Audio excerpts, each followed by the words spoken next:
2025년 9월 26일 금요일입니다. 네, 오늘도 시장 참 다이나믹했는데 어떤 종목들이 유독 투자자들의 시선을 사로잡았을까요? 네, 정말 뜨거운 하루였죠. 그 뜨거운 관심 뒤에는 또 어떤 이야기들이 숨어 있는지 저희와 함께 그 속내를 한번 깊이 들여다보시죠. 오늘 저희가 살펴볼 자료는요, 바로 오늘 9월 26일 금요일 한국 증시에서 가장 눈에 띄는 움직임을 보였던 종목들, 그리고 그 중심에 있었던 핵심 키워드들을 정리한 내용입니다. 네, 이 자료는 정규 시장 마감 기준으로요. 변동성이 특히 컸던 종목들, 그러니까 거래대금이 한 150억 원을 넘거나 혹은 상한가를 기록한 종목들을 중심으로 분석을 하고 있습니다. 단순히 어떤 종목이 올랐다 내렸다 이걸 넘어서 왜 그런 움직임이 나타났는지 그 배경과 의미를 파악하는 게 중요하겠죠. 그렇죠. 그래야 시장의 맥을 제대로 짚을 수 있으니까요. 오늘 저희의 목표이기도 하고요. 좋습니다. 그럼 준비되셨나요? 오늘 시장의 주인공들을 만나러 가보시죠.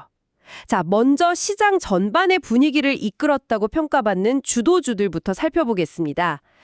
등락률이나 거래대금, 거래량 같은 여러 기준들을 종합해서 오늘 시장을 대표할 만한 종목들을 추렸다고 하는데요. 맞습니다. 오늘 여러 종목들이 주목받았지만 그중에서도 특히 중요한 움직임을 보인 5개 종목이 딱 주도주로 꼽혔습니다. 아, 5개요? 어떤 것들이죠? 라닉스, 쿠콘, 코오롱 모빌리티 그룹, 제주은행, 그리고 NHN KCP입니다. 네, 이 종목들 이름이랑 등락률만 보는 것보다는 왜 이 종목들이 오늘 시장의 그 중심에 섰는지 그 구체적인 동력, 그러니까 모멘텀을 이해하는 게 중요합니다. 아, 그렇죠.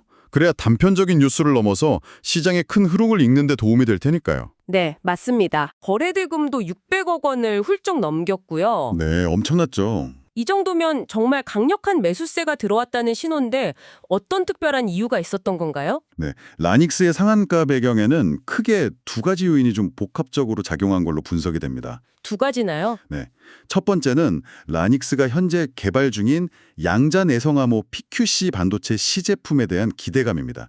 이게 뭐냐면요, 양자 컴퓨터가 만약 상용화되면 기존 암호 체계가 다 무력화될 수 있다는 우려가 있잖아요. 네, 그렇죠. 그런 얘기 많이 들었죠. 바로 그 양자 컴퓨터의 공격에도 안전한, 그러니까 차세대 암호 기술이 이 양자 내성 암호거든요. 아하, 라넥스가 이 분야에서 뭔가 가시적인 성과, 즉 시제품을 내놓았다. 이 소식이 미래기술 선점에 대한 기대감을 아주 크게 자극한 거죠. 아, 양자 내성 암호가 그런 거군요. 단순히 어려운 기술 이름인 줄 알았는데 양자 컴퓨터 시대의 보안을 책임질 핵심 기술이다, 이런 말씀이시네요. 네, 맞습니다. 그러니까 미래 산업의 판도를 바꿀 수도 있는 그런 기술에 대한 기대감이 주가에 직접적으로 반영됐다. 이렇게 볼 수 있겠네요. 바로 그렇습니다. 그리고 두 번째 요인도 있어요. 회사가 30억 원 규모의 전환사채, CB라고 하죠.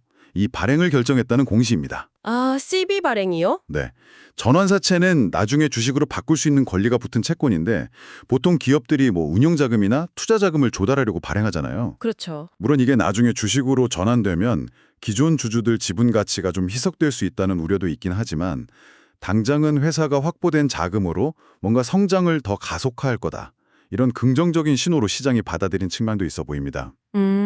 그래서 이 두 가지, 미래 기술 기대감하고 자금 조달 소식, 이 두 개가 딱 맞물리면서 라닉스를 상한가로 이끈 걸로 풀이됩니다. 오늘 시장의 주요 키워드 중 하나인 해시태그 반도체, 그리고 해시태그 양자와도 직접적으로 연결되는 움직임이었죠. 이야, 기술 개발 기대감에 자금 조달 이슈까지 더해졌군요. 특히 그 양자내성 암호 기술, 이건 앞으로도 계속 좀 주목해야 할 분야 같다는 생각이 드네요. 네, 분명 그렇죠. 자, 다음으로는 쿠콘하고 NHN KCP를 한번 볼까요?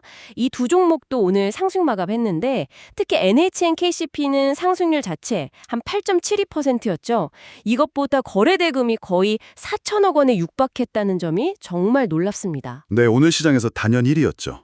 와, 이 두 종목은 어떤 공통점이 있었던 건가요? 네, 쿠콘과 NHN KCP는 원화 스테이블 코인 사업 기대담이라는 아주 강력한 테마, 바로 해시태그 스테이블 코인 키워드로 함께 묶여서 움직였습니다. 아, 스테이블 코인이요? 네, 스테이블 코인은 아시다시피 달러나 원화 같은 법정화폐의 그 가치가 딱 연동되도록 설계된 암호화폐잖아요. 가격 변동성이 너무 커서 결제 수단으로 쓰기 어려웠던 기존 암호화폐의 단점을 보완한 형태죠. 그렇죠. 가치가 안정적이라서 실제 금융거래나 서비스에 활용될 가능성이 높다고들 하죠. 맞습니다. 그런데 최근 시장에요. 국내 최대 암호화폐 거래소 업비트 운용사주 두나무. 이 두나무가 네이버의 계열사로 편입될 수도 있다는 소식이 전해졌어요. 네, 두나무가 네이버 계열사로요? 네, 아직 확정된 건 아니지만 만약 이게 현실화된다면 네이버페이 같은 거대 플랫폼이랑 두나무의 기술력이 딱 결합해서 원화 기반 스테이블 코인 사업이 본격적으로 추진될 수 있겠다. 이런 기대감이 확 형성된 겁니다. 아하. 그래서 쿠코는 다양한 금융 API를 제공하는 기업이고 NHN KSP는 국내 대표적인 전자결제, 피지 기업이니까 이런 시나리오가 현실화되면 직접적인 수혜를 입을 수 있다. 이런 분석이 나오면서 주가가 강세를 보인 거죠. 그렇군요. 쿠코는 15.91% 상승에 거래대금 1,480억 원이었고요. NHN KSP는 말씀하신 대로 상승률은 상대적으로 낮았지만 거래대금이 무려 3,955억 원, 정말 압도적인 거래대금을 기록하면서 시장의 관심이 얼마나 뜨거웠는지 보여줬습니다. 와, 정말 흥미로운 구도네요. 그러니까 두나무와 네이버의 결합설이라는 아직은 실체가 불분명한 뉴스 하나가 실제 금융 인프라랑 결제 시스템에 미칠 파급력을 시장이 미리 상상하면서 베팅하고 있다 이런 거잖아요. 그렇죠. 기대감이 먼저 움직이는 거죠. 물론 규제 문제라든지 기술적인 과제 같은 현실적인 허들도 많을 텐데 시장의 기대감은 벌써 저만큼 앞서가고 있다는 게 참 놀랍습니다. 이런 기대감이 진짜 사업으로 이어질지는 좀 더 지켜봐야겠군요. 정확한 지적이십니다. 기대감만으로 움직이는 시장의 속성을 잘 보여주는 사례죠. 중장기적인 실현 가능성은 또 별개로 따져봐야 할 문제고요. 네. 그럼 다음으로 살펴볼 종목은 코오롱 모빌리티 그룹입니다. 오늘 15% 넘게 상승했고 거래대금도 1,356억 원으로 상당히 높았어요. 네, 여기는 어떤 이야기가 있었을까요? 네, 앞선 종목들하고는 또 다른 성격의 이슈일 것 같은데요. 맞습니다. 코오롱 모빌리티 그룹의 상승 동력은 기업 지배구조 재편과 관련이 깊습니다. 모 회사인 코오롱이 이 회사를 완전 자회사로 만들려고 최근에 공개 매수를 진행했거든요. 아, 공개 매수요? 네, 공개 매수라는 게 특정 기업의 경영권 확보나 상장 폐지 이런 걸 목적으로 정해진 가격에 시장에서 주식을 공개적으로 사들이는 거잖아요. 네, 그렇죠. 코오롱이 제시한 가격에 주식을 팔려는 주주들 신청을 받았는데 그 결과가 최근에 발표됐죠. 그 이후에 시장에서는 코오롱이 계획대로 코오롱 모빌리티 그룹을 완전 자회사로 편입시켜서 비상장 회사로 전환할 거다. 이런 기대감이 계속 유지되면서 주가를 끌어올린 걸로 보입니다. 아하, 그러니까 상장 폐지를 염두에 둔 공개 매수 이후의 후속 절차에 대한 기대감이군요. 이런 M&A나 지분 구조 변경 이슈는 해당 기업뿐만 아니라 관련 기업들 주가에도 직접적인 영향을 미치는 경우가 많은데 코오롱 모빌리티 그룹이 딱 그런 사례였네요. 네, 아까 참고로 알려주셨는데 우선주인 코오롱 모빌리티 그룹 우는 오늘 상한가를 기록했군요. 네, 맞습니다. 우선주는 상한가였죠. 다만 이 보통주가 시간의 거래에서는 3.55% 하락했다는 점은 좀 유의해야겠네요. 네, 그런 점도 같이 봐야죠. 시장 참여자들이 다양한 정보를 종합적으로 해석하고 있다는 증거이기도 하고요. 네. 자, 마지막 주도주로는 제주은행을 살펴보겠습니다. 오늘 9% 이상 상승했고 거래대금은 1,800억 원을 넘었습니다. 특히 인상적인 건 전날보다 거래량이 무려 22배나 급증했다는 점인데요. 22배요? 와, 일 정말 엄청난 관심이 쏠렸다는 건데 혹시 여기도 앞서 이야기 나눴던 네이버랑 관련이 있는 건가요? 쿠콘이나 NHN KCP처럼요? 아, 예리하시나요? 정확합니다. 제주은행 주가 급등의 직접적인 계기는 네이버페이 커넥트 시범 운영 시작 소식이었습니다. 아, 네이버 페이 커넥트요? 네, 네이버페이가 은행들하고 제휴를 통해서 금융 서비스를 확장하려는 그런 움직임의 일환으로 보이는데요. 제주은행이 그 파트너 중 하나로 참여하게 되면서 수혜 기대감이 반영된 거죠. 네이버라는 이 거대 플랫폼 기업의 금융 영역 확장이 관련 기업들 주가에 얼마나 민감하게 영향을 미치는지 다시 한번 확인할 수 있는 대목입니다. 그렇군요. 다만 제주은행 역시 정규적 마감 후에 시간외 거래에서는 1.36% 하락 마감했다는 점은 참고할 필요가 있겠습니다. 이야, 네이버라는 키워드가 오늘 정말 여러 종목을 움직였네요. 스테이블 코인 가능성부터 실제 금융 서비스 제휴까지. 디지털 플랫폼 기업들의 영향력이 금융시장으로까지 확장되는 모습을 아주 생생하게 보여지는 것 같습니다. 네, 그렇죠. 자, 이렇게 주도주 5개를 살펴봤는데 이 외에도 오늘 시장에서 좀 주목할 만한 움직임을 보인 종목들이 더 있었죠? 네, 물론입니다. 시장을 더 다채롭게 만든 다른 종목들이나 테마들도 빼놓을 수 없죠. 몇 가지만 더 살펴보겠습니다. 네. 우선 에브리봇이 눈에 띕니다. 11.90% 상승하면서 거래대금 1,000억 원을 넘겼고요. 거래량도 전일 대비 11배나 증가했습니다. 11배인가요? 여기는 왜죠? 이 상승의 배경에는 구글의 인공지능 연구자 회사죠. 딥마인드. 여기서 새로운 로보틱스 AI 모델을 공개했다는 소식이 있었습니다.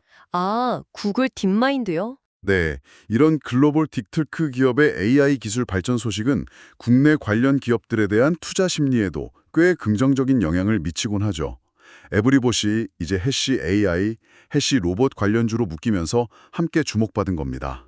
와, 구글 딥마인드의 발표 하나가 태평양 건너 한국의 로봇 관련주까지 들썩이게 만드는군요. AI 기술 발전 속도만큼이나 시장의 반응 속도도 정말 빠른 것 같습니다. 그렇습니다. 다음으로는 바이오 기업 나이백을 볼까요?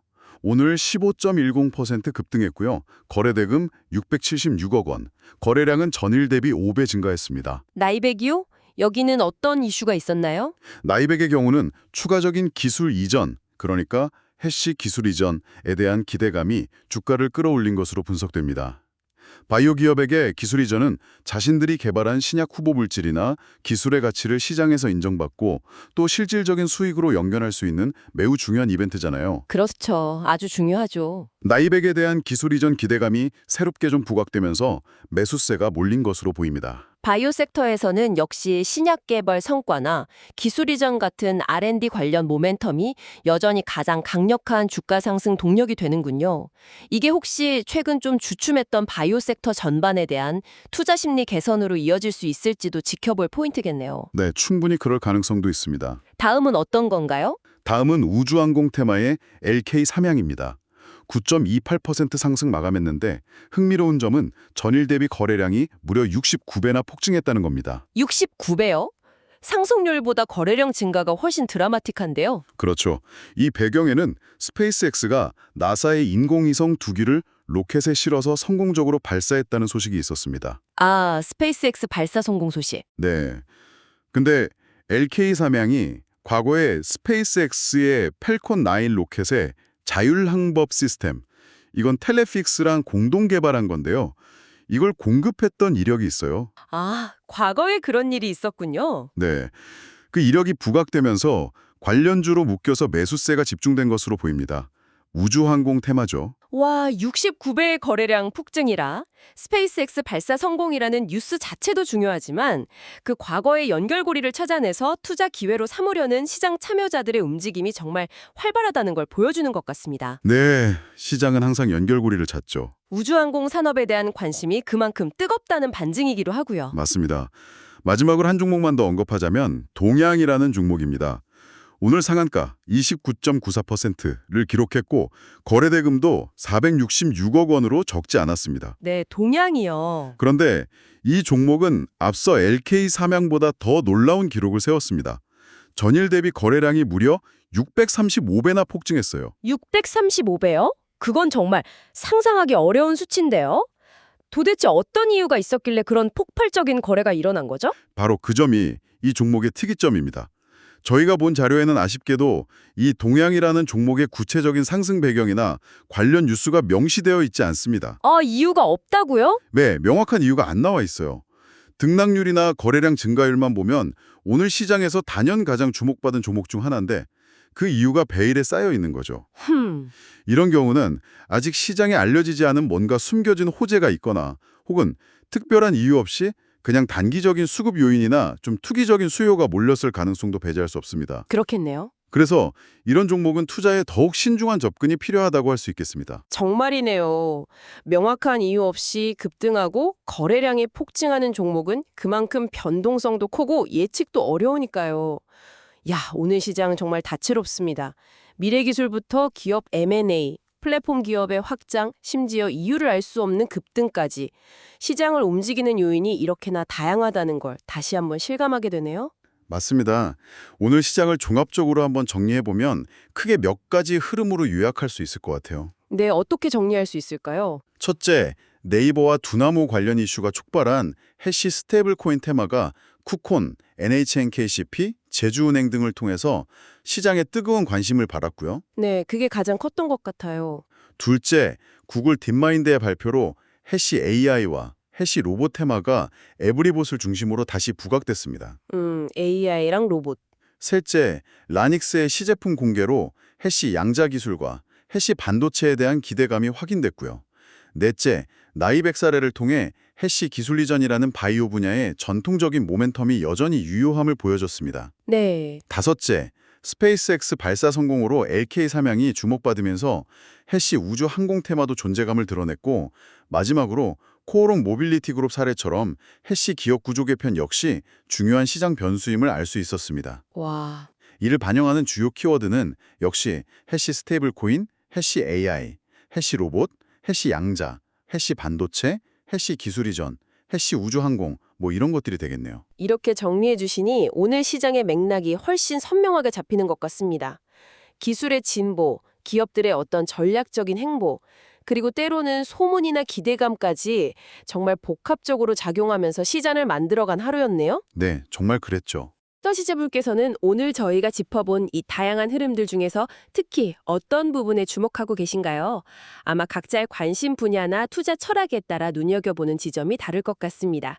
자, 오늘은 2025년 9월 26일 금요일 시장을 주도했던 라닉스, 쿠콘, 코오롱 모빌리티 그룹, 제주은행, NHNKCP 같은 종목들, 그리고 그 배경이 된 스테이블 코인, AI, 양자기술, 기업 구조 개편 등 다양한 키워드를 중심으로 깊이 있는 이야기를 나눠봤습니다. 네, 단기적인 주가 등락 너머에 있는 시장의 동력들을 함께 탐색해본 시간이었네요. 네, 오늘 우리가 살펴본 사례들처럼요, 특정 기술의 시제품이 공개되거나 기업 간의 파트너십 가능성이 제기되거나 혹은 새로운 AI 모델이 발표되는 것 같은 이런 구체적인 뉴스 하나하나가 단기적으로는 시장 참여자들의 심리나 주가에 큰 영향을 미칩니다. 그렇죠. 하지만 여기서 한 걸음만 더 나아가서 생각해볼 지점이 있습니다. 오늘 유독 부각되었던 양자 컴퓨팅 관련 기술의 발전, 또 원화 스테이블 코인이라는 새로운 금융 인프라의 등장 가능성, 그리고 점점 더 똑똑해지고 있는 로봇과 AI 기술 같은 이런 근본적인 변화의 씨앗들이요. 이에 과연 앞으로 5년, 10년 뒤에 우리의 산업 지형도를 어떻게 바꿔놓을까요? 중요한 질문이네요. 그리고 어쩌면 지금 이 방송을 듣고 계신 여러분께서 몸담고 계신 분야나 개인적인 삶에는 또 어떤 실질적인 변화를 가져오게 될까요? 단순히 오늘의 주가 움직임을 넘어서요. 이 거대한 기술적 구조적 변화의 흐름이 우리 사회와 경제 그리고 개개인의 삶에 미칠 중장기적인 함의를 한번 고민해 보시는 건 어떨까 합니다. 이것이 오늘 저희가 여러분께 던져드리고 싶은 질문입니다. 네, 정말 깊이 생각해 볼 만한 질문인 것 같습니다. 단기적인 시장의 노이즈에 휘둘리기보다는 그 이면에 있는 거대한 변화의 물결을 읽으려는 노력, 그리고 그 변화가 나와 어떤 관련이 있을지 연결해 보려는 자세가 필요하다는 말씀이시군요. 네, 그런 고민들이 장기적으로 더 중요할 수 있겠죠. 오늘 시장의 주요 흐름에 대한 저희의 심층 분석은 여기까지입니다. 그리고 마지막으로 꼭 당부드릴 말씀이 있습니다. 면책고지. 오늘 저희가 나눈 모든 내용은 현재까지 수집된 정보를 바탕으로 한 분석이고요. 투자 결정에 도움을 드리기 위한 참고 자료일 뿐 특정 종목의 매수나 매도를 추천하는 것은 절대 아닙니다. 네, 맞습니다. 모든 투자의 최종적인 판단과 결정, 그리고 그 결과에 대한 책임은 투자자 본인에게 있다는 점을 반드시 기억해 주시기 바랍니다. 시장은 언제나 예상치 못한 방향으로 움직일 수 있고 변동성이 클 수 있으니까요. 투자를 실행하시기 전에는 반드시 추가적인 정보를 확인하시고 충분히 숙고하시기 바랍니다. 네, 신중한 접근이 중요합니다. 필요하다면 신뢰할 수 있는 금융 전문가의 조언을 구하는 것도 좋은 방법입니다. 저희가 전달해드린 정보는 신뢰할 만한 출처를 바탕으로 하지만 그 정확성이나 완전성을 100% 보장할 수는 없고요. 데이터 자체에 오류가 있을 가능성도 있다는 점을 염두에 두시고 정보를 활용해 주시면 감사하겠습니다.